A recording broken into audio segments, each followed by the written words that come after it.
Hi everybody, it's Katy. I'm the founder of Flexible Working People, and I am really excited to be coming live to you today to talk about CVs.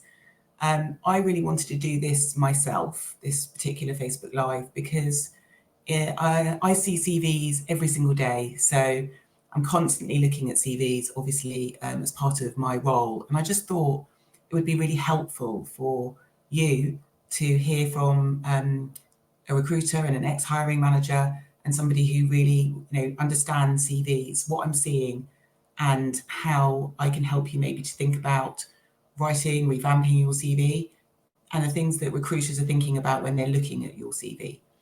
So I just thought we'd start. I know that lots of you struggle with writing your CV, and I really want to get a bit deep today.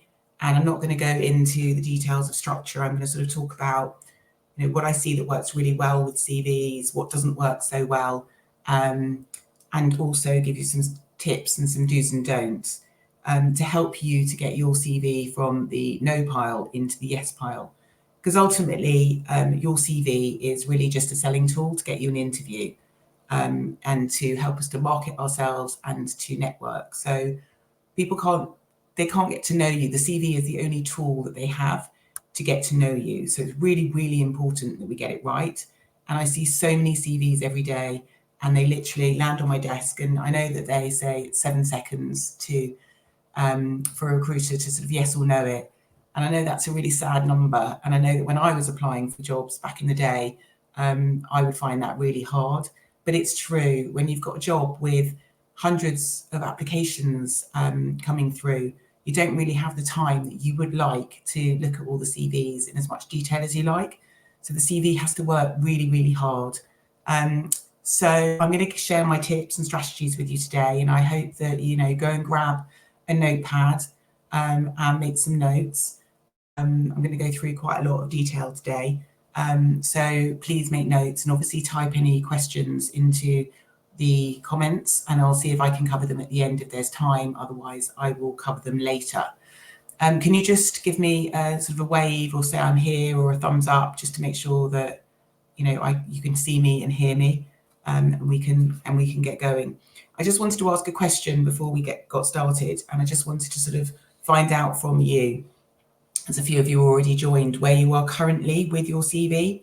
Are you sending it out, applying for lots of jobs and not getting response? Are you not getting interviews from your CV? Have you taken a career break and you're not quite sure how to manage that in your CV? Are you looking to change career and you're finding it hard to get jobs because you're moving from one career to another, and sometimes a CV can be quite difficult and a challenge to get across your skills when you're looking to move jobs. So it'd be great to hear from you in the comments and just let me know where you are in your current journey with your CV, so that we can start to get a sense of kind of what your challenges are. Okay, so why do we need a CV? I think I just mentioned that before, which is a selling tool. It's not to get a job. I mean, ultimately it is to get a job, but really we need a CV as a selling tool to get an interview. So that's what a CV is for. It's there to get you an interview. It's there to help you to stand out. And a lot of what I'm going to say today, I think you'll probably go, yeah, no, I know that. And you can go and read about how to write a CV, but the detail and how you do it is the most important thing. So we need to market ourselves and we need to help inform the interview. So the CV will be used in your interview by your interviewee to go through, and that will be the tool that they will use. So you have to know your CV inside out.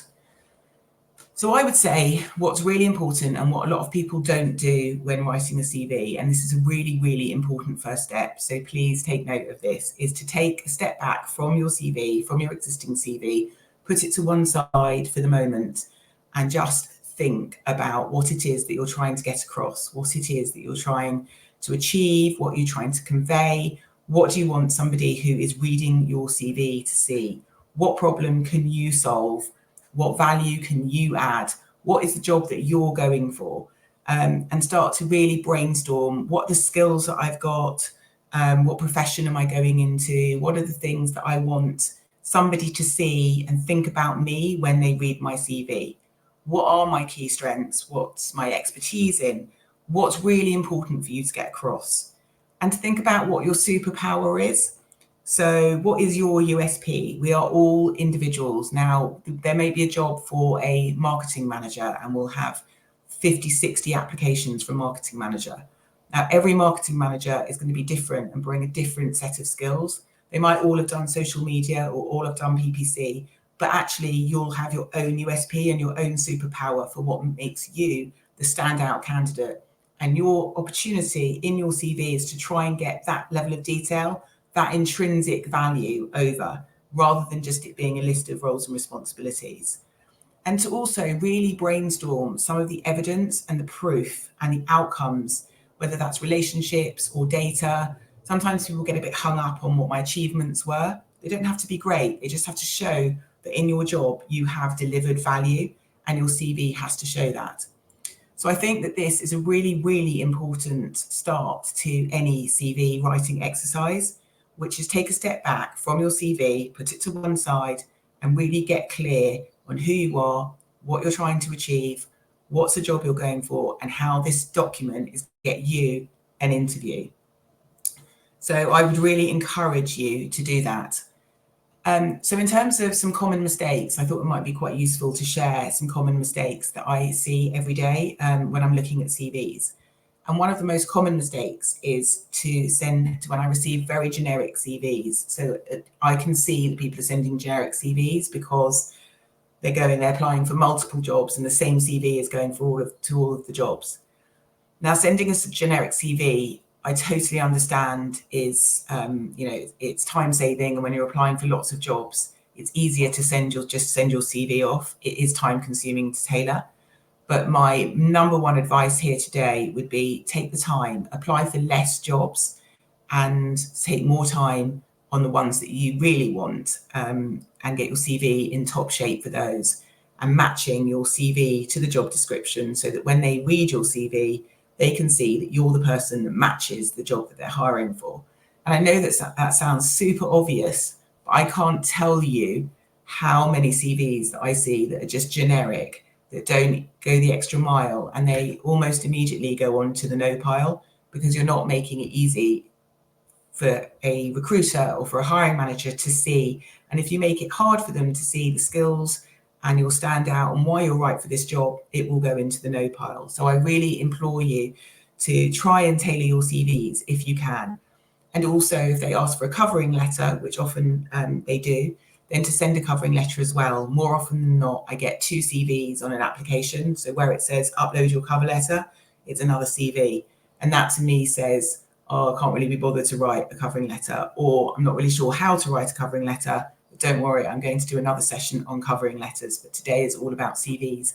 But even if you write just a few lines in a cover note to say, this is who I am, it gets your personality across, and this is why I think I'd be great for the job, it really, really does help.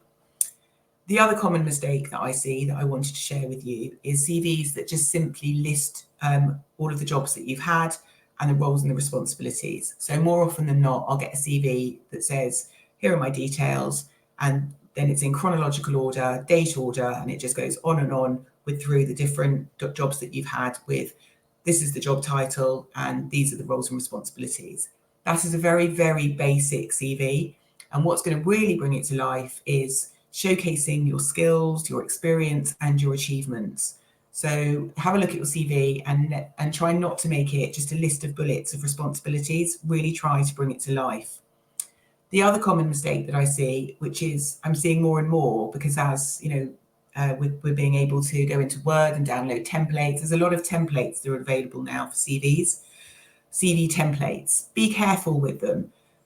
Quite often the CV templates are quite fussy and quite arty, and they're a bit overly fussy and fancy. And actually having a more traditional CV that can go through an ATS system, which is an applicant tracking system, that looks professional, that doesn't have a picture, and that isn't sort of all broken up into different areas, is much easier for a recruiter to use, but also it's really important because it might look really good when you have a look at it on your screen, but when it gets sent, sometimes it can distort and the information goes all over the place.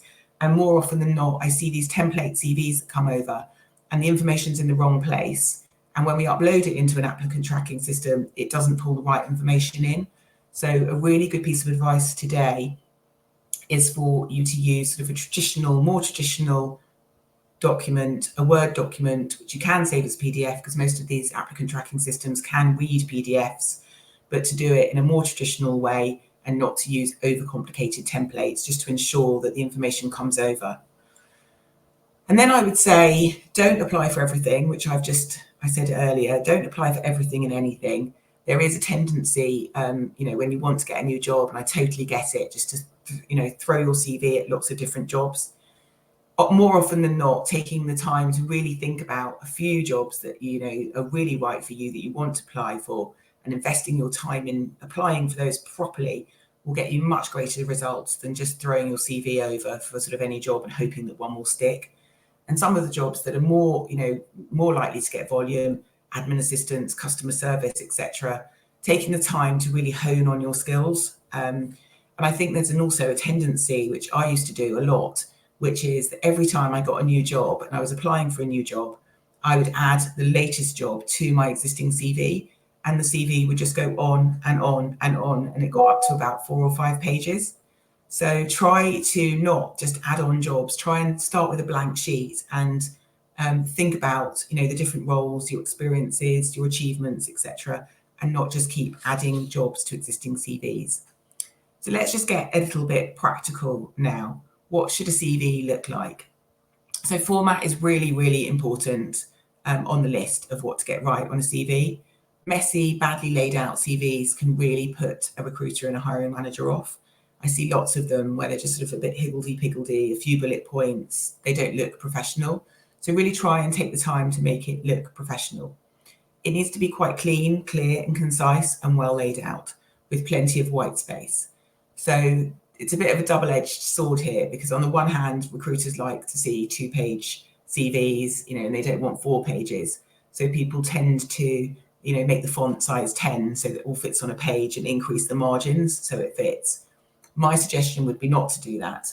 It would be to keep lots of white space, make it quite easy to read and quite easy on the eye and really nicely laid out, which makes it much easier for a recruiter and a hiring manager looking at your CV to be able to see, your skills and your experience and glance over it. When it's in size 10 font and there's just so much on the page, it's really difficult. And you're making a recruiter and a hiring manager work really hard. So I'd say keep your font size to around 11 as a minimum. Use a modern font. I would try and steer away from Times New Roman and use a more modern typeface. I would make sure that you space it out nicely with headlines and bullets and make it quite visually appealing, and be quite concise and go over it and make sure that what you're putting in really needs to be in. You don't need to detail every single solitary thing that you did for every organisation. You just want an overall, overarching understanding of what you're responsible for and what you delivered. And don't worry too much about the number of pages. I definitely wouldn't have a 4 or 5 page CV, but if it goes to 2 or even 3, it's not the end of the world, but try to keep it concise. And most important is not to have any typos or any errors on your CV. So that might be that you get somebody else to read your CV, because often when we do our own CVs, it's quite difficult to spot the typing errors. So just get someone else to have a look over it and make sure that everything is, the grammar is right and there's no typos. Often I do get hiring managers who say they've got really good experience, but there were just so many typos and it just really put me off. So it really is important. And in terms of your skills and so on, when you're doing that thinking piece before you start writing the CV, talk to one of your old bosses maybe, or talk to a friend and ask them how they would describe you and what you're good at. Sometimes it's hard for us to think about what we're good at and what we've delivered. Yesterday, I did a post in the Facebook group about having a sunshine folder. And actually having a sunshine folder is where anytime you get good feedback or anytime you deliver something, you put it into a folder, whether that's digital or an actual folder. But what's really important is I find that when you come to write your CV, you've forgotten about all those great things that you've delivered and all the achievements and all the great feedback. If you can dig deep and try and find some of the feedback, or try and think about what your boss would say your superpower was, why you were so good at your job, what you delivered, what your results were, and you can get those across in your CV, then that's brilliant. So next thing is what to include. And this is kind of a basic checklist of what to include, but also what not to include. So I would say don't entitle your CV curriculum vitae or resume or CV. Always just put your name at the top. So your name is at the top and your email address, because people will need to know how to contact you. I would also really strongly suggest you putting your LinkedIn profile on there. So your LinkedIn profile might not be as up to date and bang on as you want it to be, but try and get your LinkedIn profile to have sort of the latest jobs that you've done on there, at least at a minimum, because the first place that recruiters often go and hiring managers is your LinkedIn profile. So they head over there to have a look. So make sure that if you've got a LinkedIn profile, you're making it really easy for the hiring manager to find you. I would put your mobile number on, no other phone numbers, just your mobile. And there's no need to put date of birth on or address or any details, personal details like that. And I would really encourage you not to use a personal picture of yourself. I do see quite a lot of CVs with pictures on. Companies are more and more interested now in sort of blind hiring, and they don't want to have any sort of prejudice. And they're very keen on DE&I. So blind hiring and not putting your picture on is a much better thing to do. And then the next thing is a personal profile and statement. I'm going to go into that. Actually, I'll go into that now. So your personal profile and statement. So a lot of people get a bit sort of anxious about what to put in their personal profile and statement. This is basically a 3 or 4 line, 5 line summary of who you are, what you do, and the value you can bring. And this really helps a very high level for when a person looks at your CV to see kind of who you are, what you do, and what you can bring. So what is your experience in a nutshell? So it's who you are, what do you know, what can you do, and what can you do for me? And so the personal profile statement is really, really important. And I would say this is where you can really tailor it. So often I see CVs where they're applying for a job for a admin assistant, and then it says senior marketing exec or account manager with, and so these personal statements at the top, the profile doesn't match the job that you're applying for. So there's a massive disconnect. And then the whole CV is actually about being an account manager or a lawyer, and it doesn't talk to any of the transferable skills. So really think about your personal profile, particularly if you're looking for a career pivot or a career change and you're not applying for a job that's typical for the experience in your CV. But I will talk about that a bit more later. So in terms of experience, I have the experience and I can do the job. That's basically what this section is saying. So it's saying, who have you worked for? What were the companies? How long did you work for? So obviously the company name and the date. And what did you do? What did you deliver? How did you deliver? And why should you hire me? And this is probably the most important section. And it's about bringing to life your experience. So it's not a list of bullet points of I emptied the in tray, I looked after the post, it's more, these are the things I did, this is the value that I bring, these are the things that I delivered, and these are the reasons why you should hire me. And you can even put a section under the bullets or the paragraph about what you didn't deliver, saying achievements or highlights. It's really, really helpful for a hiring manager or recruiter looking at your CV to see what you delivered and what the highlights are, because we're looking at it going, okay, well, if you did that there, can you do it for me? Also really focusing on the competencies and skills area. So what are your softer skills? Communication, interpersonal skills. What tools do you have in your back pocket? What expertise, what experience can you bring? This all needs to go onto your CV. Have you used any particular platforms, software, collaboration tools? Put all of those on your CV, making sure that people can see all the different value that you can bring. Education and professional development, again, any professional development, relevant qualifications, put them on. And education, I would say just put the name of the educational establishment that you went to. You don't need all the dates. You don't need how many GCSEs you've got or how many A-levels at this point. You just need to say, have you got a degree in? What did you attain your degree in? And the different institutions that you have been to. We don't need a detailed breakdown of what GCSEs you got. So I hope that that's helpful. If anyone's got any questions, please pop them into the box, to the comments box.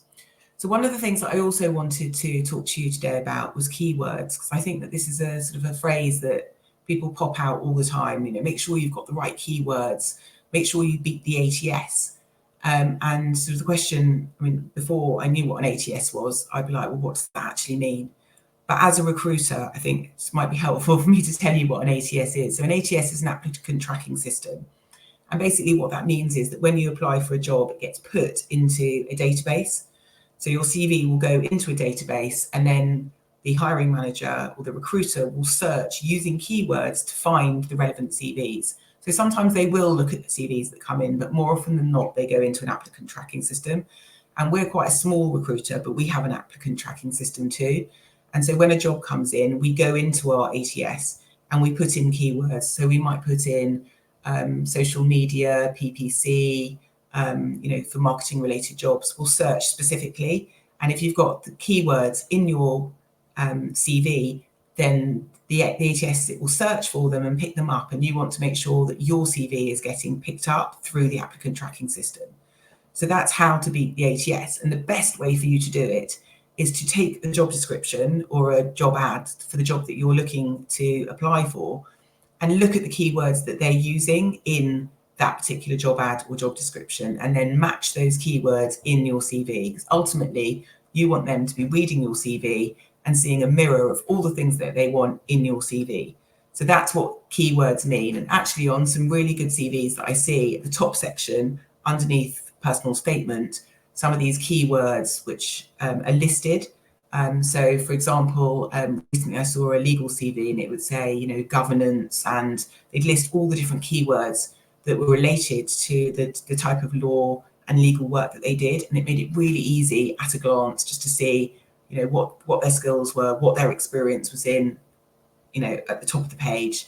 And I think ultimately all your CV is a tool for you to showcase what you can do, what your experience is, and get that over and across in the most concise and easy to kind of digest manner.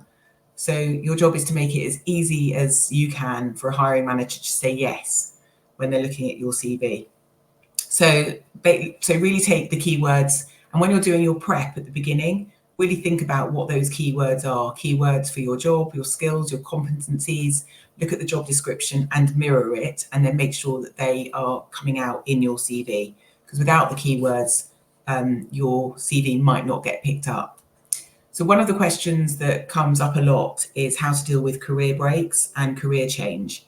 And it can be much more tricky. So if you're in a current role and you're in marketing, or you're a lawyer or in HR and you're looking to change within your profession, writing a CV can be a lot less tricky because it's obvious, this is your journey, this is your experience, and now you're looking for a sort of a more relevant move within your industry. But if you're looking to pivot and change careers, or you've been on a career break and you're coming back in to do something quite different, it can be much more challenging.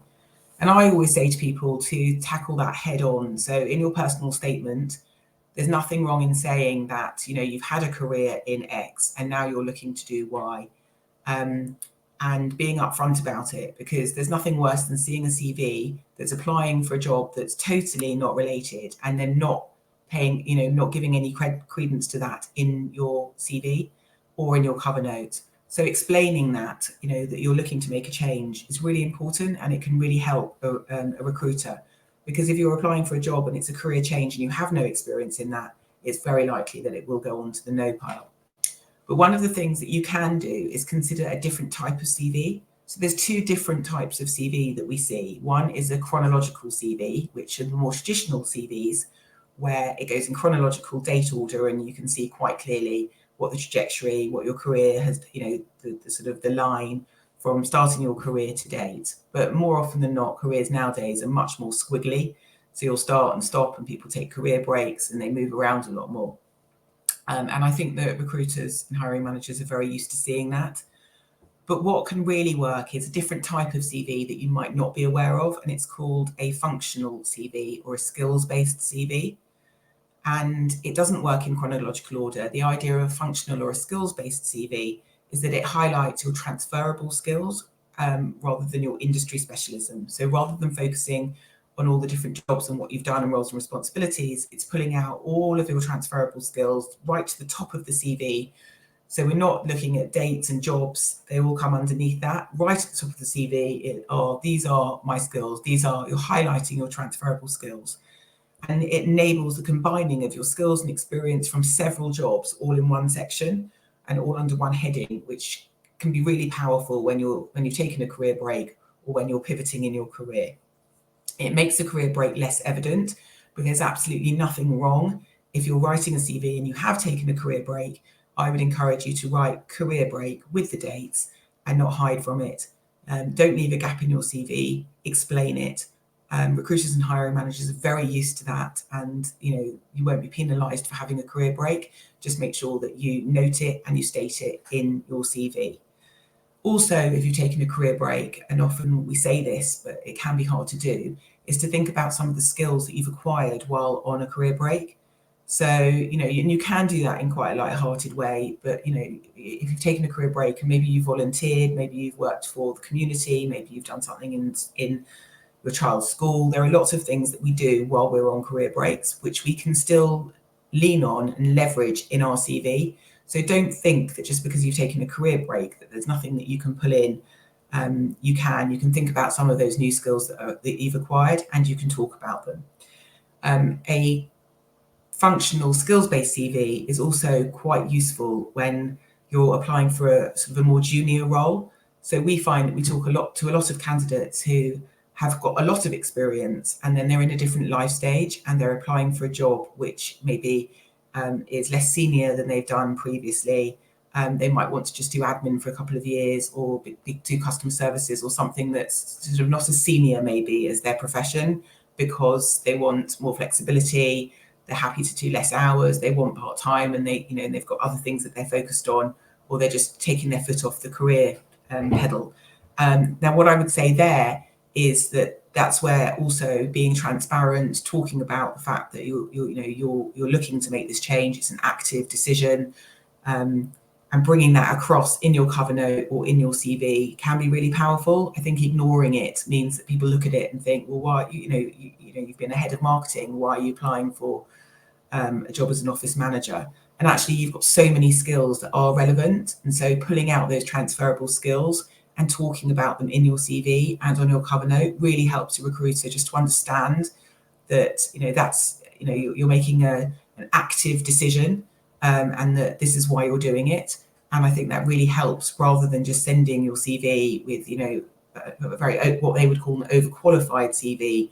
Your job there is to show them that it's not that you're overqualified, it's that they are just very lucky to be getting somebody with all this amazing experience and great skills to do the job. So you really have to think about how you position it.